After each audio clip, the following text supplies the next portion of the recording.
The Pittsburgh Pirates are calling the Mets on Mark Vientos or Brett Baty. Should they make a trade or should they keep their roster as is?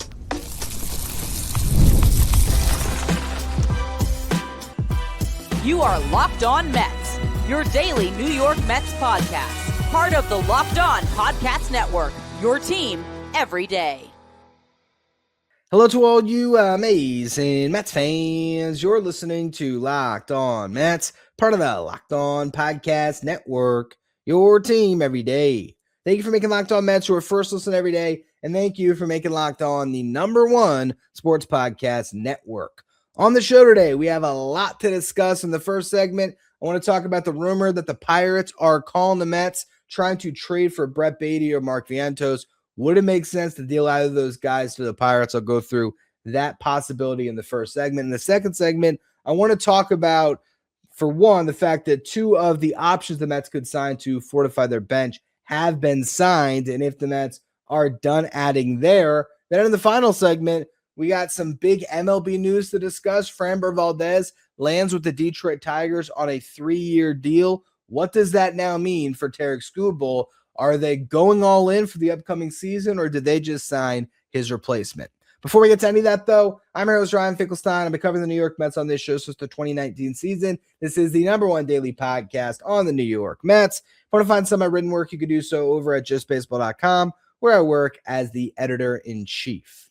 Now, starting off with the Pittsburgh Pirates and their interest in Baty or Vientos, this was a story that was reported by Andrew Filippani, who is a radio host in Pittsburgh. And he tweeted out this, quote, sources, the Pirates have been engaged in trade talks with the New York Mets and are pursuing Brett Baty or Mark Vientos.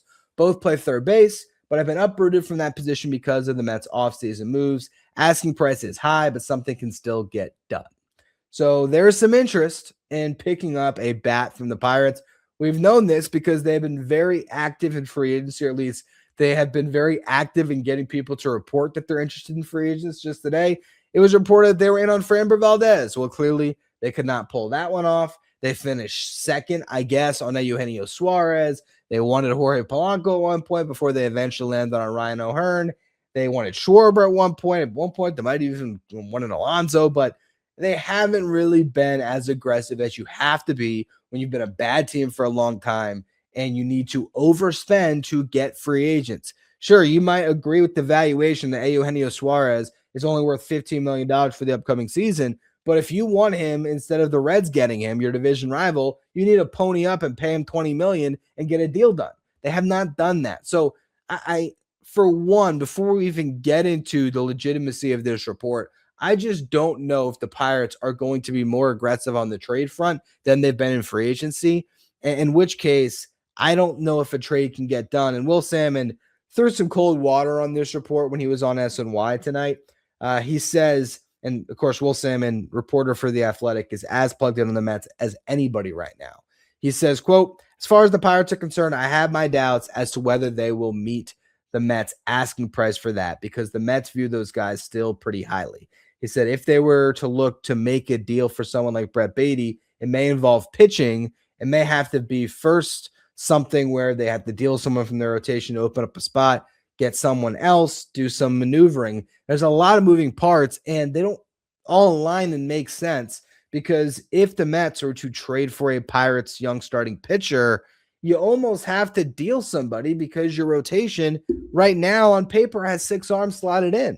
You got Freddie Peralta, you got Nolan McLean, David Peterson, Clay Holmes, Kodai Senga, and Sean Manaea. That makes 6. That's not counting Christian Scott, who's a full-go in spring training. That's not counting Jonah Tong, who made his debut at the end of last season. That's not counting Tobias Myers, who probably pitches out of the bullpen, but I'm sure will be stretched out to be a starting pitcher just in case somebody gets hurt, because if somebody does get hurt, and almost every year somebody does, all of a sudden Myers can slide right into the rotation. Or if you have 5 viable starters, he can be a swing man that's in your bullpen that'll make a spot start here and there, but also pitch in long relief. So the Mets have so much pitching in-house already that they don't need to make a trade right now where they deal one of these bats that is going to have a pretty big role. For Brett Baty, it's just a non-starter. It doesn't make any sense to trade him because if you trade Brett Baty when you've already dealt Luis Angel Acuna and you've already dealt Jet Williams this offseason, where's your utility depth on the 40? Not to mention dealing Jeff McNeil. It'd be one thing if you still had McNeil, but you don't. So Brett Baty now is a very valuable member of this team because he can play second, he can play third, and the Mets think he can add first base and left field. Where are they going to find a guy that can do all of that? Spoiler alert for the next segment, one of the guys that signed today was IKF. So there's one of your utility men on the free agent market that's now gone. Even Miguel Andujar, now I'm just spoiling next segment, but Andujar signed today. Not that he's a good defender, but he could play first base and left field probably. He's off the table. So it doesn't make any sense to trade Brett Baty. It's just I can't see that happening. Certainly not for what the Pirates would put on the table, because they're not going to put on the table Skeens, and that would take obviously a lot more. It seems like they're going to keep Mitch Keller because I don't think the market really values him on that contract. There is a couple names that have been linked to the Mets, though, from the Pirates when it comes to young starting pitchers. In the story from the New York Post by Joel Sherman a couple weeks ago, where he laid out everything that had been happening with the Mets this offseason, he says this, quote, they talked to the Pirates extensively about Braxton Ashcraft, Bubba Chandler, and Johan Oviedo. So there was a point in time where the Mets were talking to the Pirates about a potential trade. But we don't know why a deal was never consummated. Johan Oviedo, again, was traded to the Red Sox. So obviously the Red Sox had a better package or whatever it was, or putting more on the table. With Ashcraft and Chandler, I just can't see the Pirates trading Bubba Chandler. I mean, this guy last year went into the season like a top 20 prospect overall in baseball. Not in top 20. He was probably a top, 5 pitching prospect in the game going into last year. Now, he pitched okay in limited time in the big leagues, but I don't think that they've soured him in any stretch of the imagination. I just can't see them doing it. Braxton Ashcraft, I think there could be a case made that the Pirates would consider trading him because he only has one option left. So you have a guy that's been on the 40 for some time, but dealt with injuries. That's why that's a couple option years that have been used. So there's less, flexibility on the roster for Ashcraft to be a longer-term piece there. If you have some moving parts in the rotation, he'd have to really solidify himself and hold down a spot. He has also got some reliever risk to him, but I mean, this is a guy that throws a 92-mile-per-hour slider, and he throws that more than his fastball, at least he did last year. It's a nasty set of pitches. He also has a curveball that had a whiff rate of almost 37% last year. So if you take that arsenal and plug it into the pen, you could have a high leverage reliever, or he might stick as a starter. Last year, 2.71 ERA and 69 2/3 innings pitched, made 8 starts and 18 appearances out of the bullpen. So that also gives you that ability to do both, which the Mets could like for their upcoming team this season. The one thing, though, is the injury history. He had Tommy John in 21 and had a forearm issue in 24. Only the one surgery, so that was good. And last year, he did throw over 100 innings for the first time in his professional career. But there's enough risk here that it's not crazy to say a Vientos for Braxton Ashcraft trade. You'd at least be starting off at, I think, a pretty fair place. Would you maybe have to put a little bit more on top of Vientos? It's possible, and I will talk about that next. But the thing here is you're talking about a pitcher in Ashcraft that you'd have full control over. As far as 6 years of team control, that would maybe be attractive. I want to build off of this in the next segment and just talk about the idea of trading Vientos. Is Vientos more valuable to the Mets on the market to be traded or in their lineup as their DH this upcoming season? Today's episode is brought to you by TurboTax. Tax season doesn't have to take over your life. This year, TurboTax is making it easier than ever to just hand things off and move on with your day. With TurboTax Full Service, you can have your taxes done for you by a trusted local expert, start to finish, without the stress or the guesswork. Instead of spending hours trying to figure out forms, you can meet with a local TurboTax expert in person, or you can connect online, and they'll handle everything from W-2s to self-employed forms, and they will work to get you every deduction. You can upload your documents, go about your day, and get updates right in the TurboTax app. It's a huge time saver, giving you real peace of mind knowing that an expert is handling it for you. And for a limited time, you can have your taxes done by a local TurboTax expert for just $150 all in.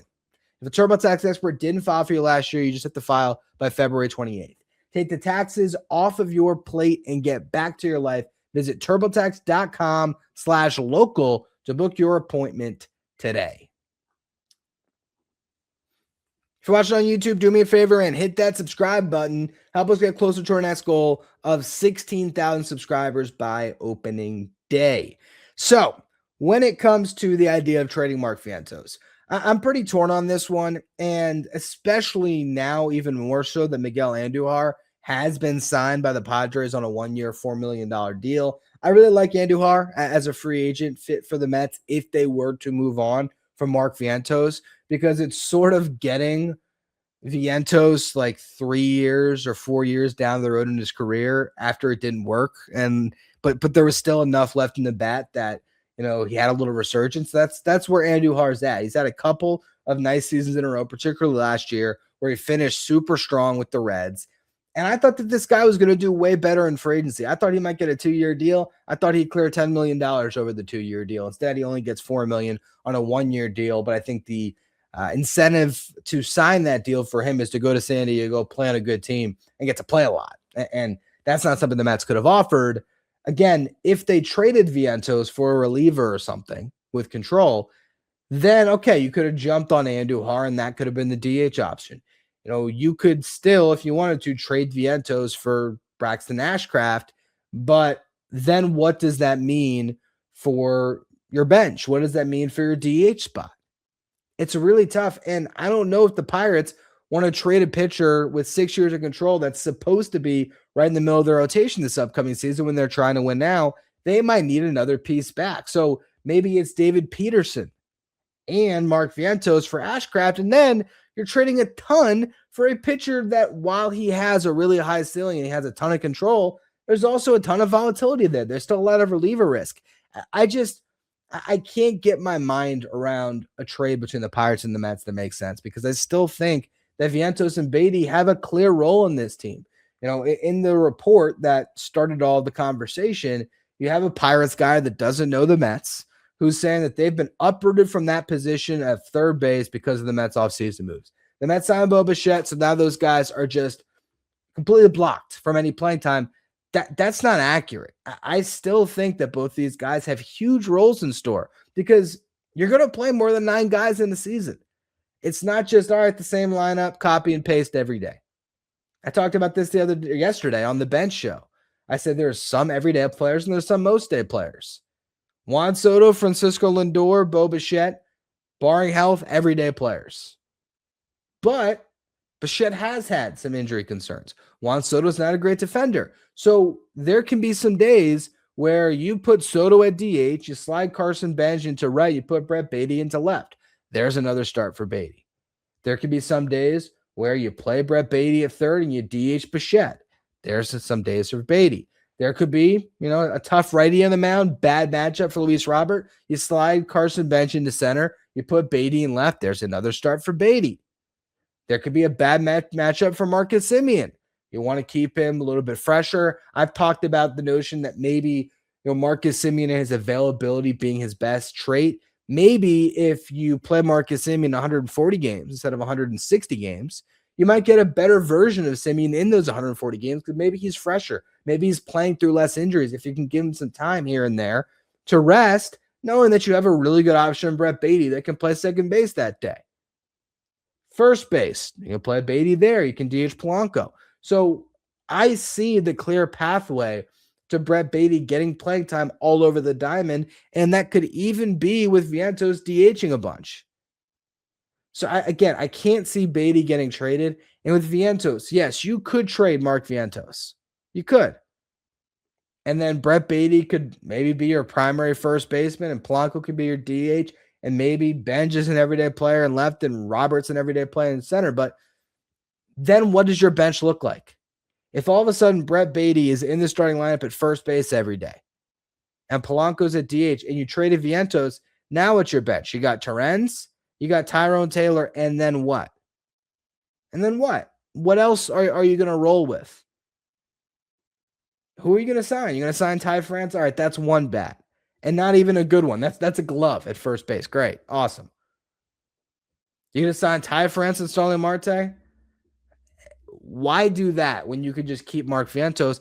And why trade for a pitching prospect from the Pirates when you have a ton of pitching prospects in your farm system yourself that you can continue to develop? You don't need to make this trade to make your current team worse so that Mark Vientos is a better opportunity in Pittsburgh. The only reason why you make the trade, honestly, is if you don't believe in Vientos and you think this is your last chance to extract real value and you're getting a guy that can help you in the long run. But I just don't know how much Ashcraft helps you this year, and I wouldn't want to trade David Peterson or Kodai Senga even so that you can make room for a guy in Ashcraft that hasn't proven he can be durable and still is not fully proven in the big leagues, certainly as a starting pitcher.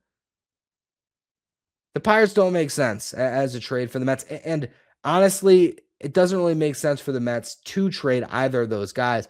We had an article for Just Baseball that went up today, 4 mock trades to complete the Mets bullpen. And, I worked on this article, with our writer, Joe Brown, coming up with the trade packages. He had a couple of really great polls in this article. Like he had a trade for Jojo Romero and he pulled 2 DSL names. So shout out to Joe. I love that trade. But the trades that made sense to me to complete the bullpen, one of them was, and we've talked about these, I think, on the show in the past, but it's worth reiterating. If you traded David Peterson for Adrian Morejon, that makes a lot of sense to me. 2 guys who make a similar amount of money, both rentals. Morejon was a first-time All-Star out of the bullpen last year. Peterson, a full first-time All-Star out of the rotation. You swap guys. The Padres could use a starter more than a reliever. The Mets could probably use a reliever more than a starter. And then the Mets can backfill that spot in the rotation with David Peterson by signing Jose Quintana. Similar structure, you can make a trade with the Astros maybe where you trade a lot, but let's just say you traded David Peterson, Nick Morabito, and RJ Gordon, which is a lot to give up, but you're getting a lights out reliever in Brian Abreu. You'd be trading now maybe a top 10 prospect in your system in Morabito. RJ Gordon is, maybe he's your 5th or 6th best pitching prospect right now. And you'd be giving up Peterson. It's a lot, but you'd be getting a lights out closer type who hasn't pitched as a closer because had Josh Hader there, but one of the best swing and miss relievers in baseball. That's interesting. One Vientos trade that we had in this article was trading Vientos for Victor Vodnik. And actually for the site, we actually had Vodnik and Seth Halverson for Mark Vientos and Douglas Orlena. I'd probably just keep Orlena. I like him as a prospect, but you'd be trading a relief prospect and Vientos for 2 relievers who have 3 options. So a lot of flexibility for your roster who throw gas. So those are the trades that make a little bit of sense. And then sure, you can go out and you can get Ty France or something. I just think that your bench becomes so much worse and your fallback, your insurance at positions becomes so much worse. Jorge Polanco has not been that durable of a player throughout his career. If he gets hurt, you're going to be very happy you have Mark Vientos to still DH and play some first base for you.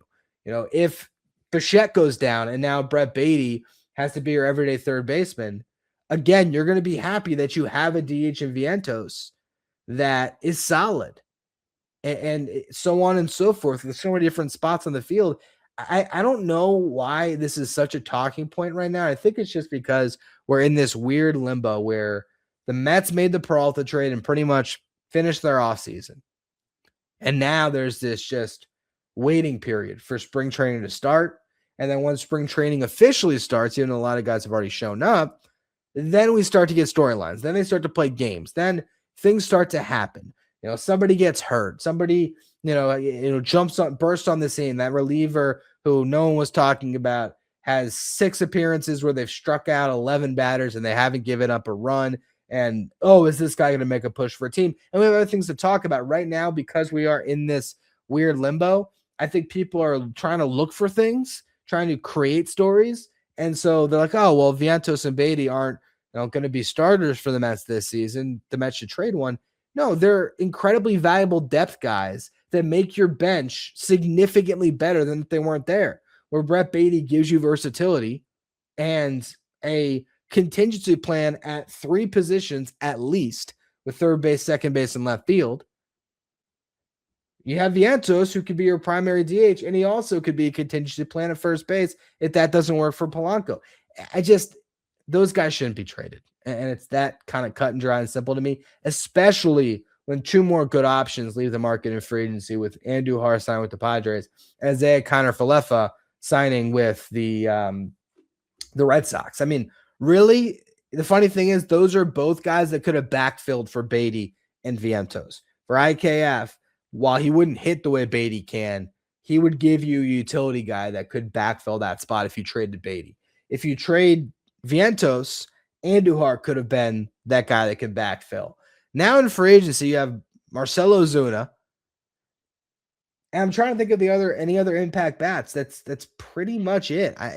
It's a barren market. I mean, yeah, Starling Marte we talked about yesterday, so that would be another. But there's just not a lot out there. So I think the Mets should keep what they have. Let there be an open competition for the final bench spot, or you sign somebody like Marte, and you roll from there. That's really what I think. Last segment, though, we still have one more big story to talk about. Framber Valdez has signed the last big free agent. Well, I guess the second to last big free. Well, the biggest free agent that was left, and now there's one more, Zach Gallen. He's off the board. What does this mean for the Tigers' plans? Did Tarik Skubal still get traded this offseason, even after this move? We'll talk about all of that here in just a minute.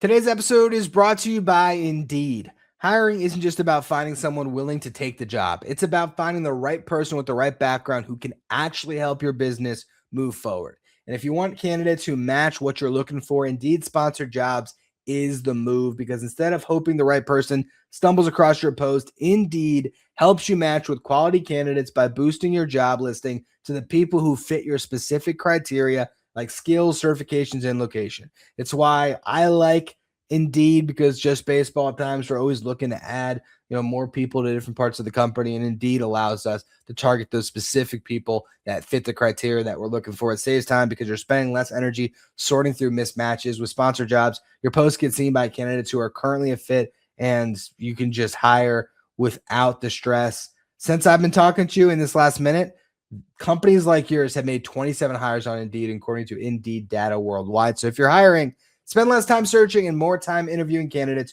who check all the boxes with Indeed sponsored jobs. Listeners of this show get $75 in sponsored job credit to help get your job the premium status it deserves at Indeed.com/podcast. That's Indeed.com/podcast.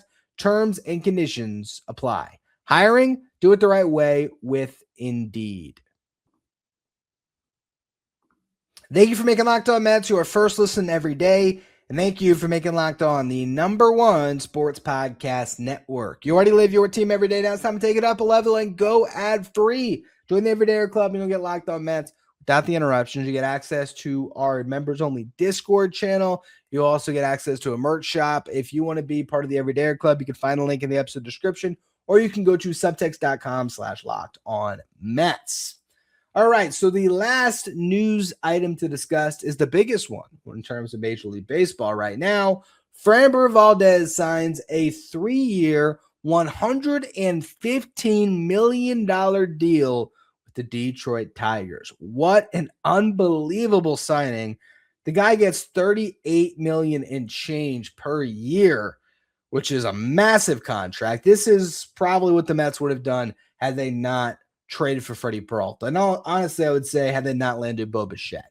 I think if Bo Bichette chose to take the Philly deal, I think the Mets would have focused their efforts on signing Framber and taking that prospect package of Jet and Sproat and doing everything they can to get a bat for that package. Maybe that would have been the trade package, or I don't even know if that would have been fair value for Brandon Donovan. Probably not, but maybe it would have been something going to the Cardinals to get the Donovan trade done. I just think had the Mets not gotten Bichette and then in turn Peralta, yeah, they might have considered Framber on a 3-year deal.